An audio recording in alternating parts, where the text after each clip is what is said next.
Hello,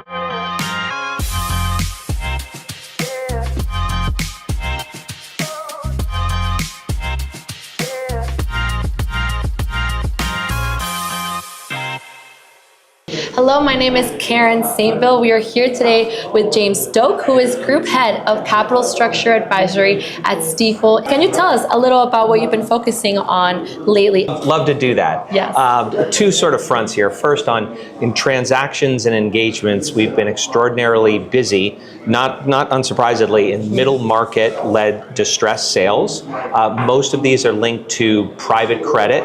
So difficult circumstances where companies have not performed and the banks and lenders really have limited means of getting out of their existing positions. They're looking for a strategic transaction or refinancing. The opportunity to trade out of their loan is just not particularly available.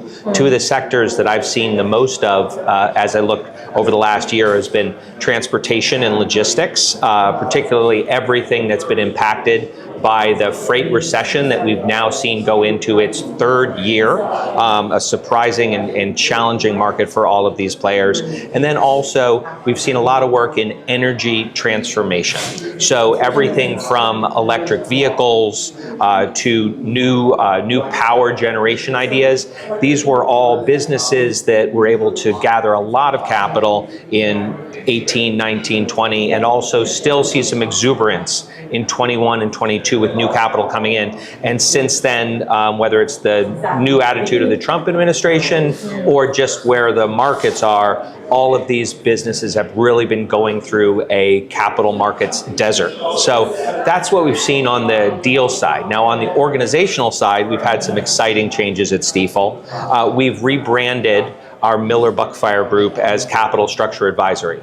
And listen, while Miller Buckfire was synonymous or has been synonymous with restructuring expertise over the last 20 years, what we've come to realize is that clients and markets are now focused on seeing an integrated solution where we bring not only our restructuring capabilities, but capital raising capabilities across the capital structure. So to do that, we're focused more on capital solutions and more on capital structure advisory. Wow. Thank you for saying all of that. And the next question is, one area of focus at the summit today is the outlook for 2026. Do you see any particular challenges or opportunities on the horizon? Sure. Well, I think we're going to see more of that following. 2026, people are going to continue to see the impact that we've already just started to see of some of the private credit funds that have raised a lot of capital, and now a lot of that money, retail investors are looking for that money back. I think that's going to affect the attitude of these funds. While they still have plenty of capital, it kind of affects the overall tone of the market. Right. We're still seeing some challenges in freight and transportation. Certainly seeing some challenges as far as where the consumer is, where their outlook is. What we'll really have to see is how much of a bite in consumer spending current oil prices produce. Whether the gas tank is going to continue to drain a lot of consumer wealth, and how that will affect everything from their restaurant choices and their food choices, all the way through to their discretionary spending and their vacations. Right. Wow. Yeah. So interesting.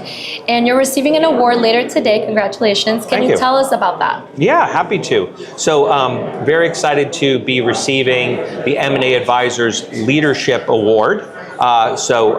For my career in progress, as I would say, it's a fantastic honor. I've very much enjoyed pairing and partnering with the M&A Advisor over these years. They're a wonderful organization that really does a great job at allowing us to reflect on and appreciate and recognize the achievements that we do here in the restructuring community in completing transactions. So, I think in my case, it's related to, at this point, over 25 years of excellence in advising companies around restructuring.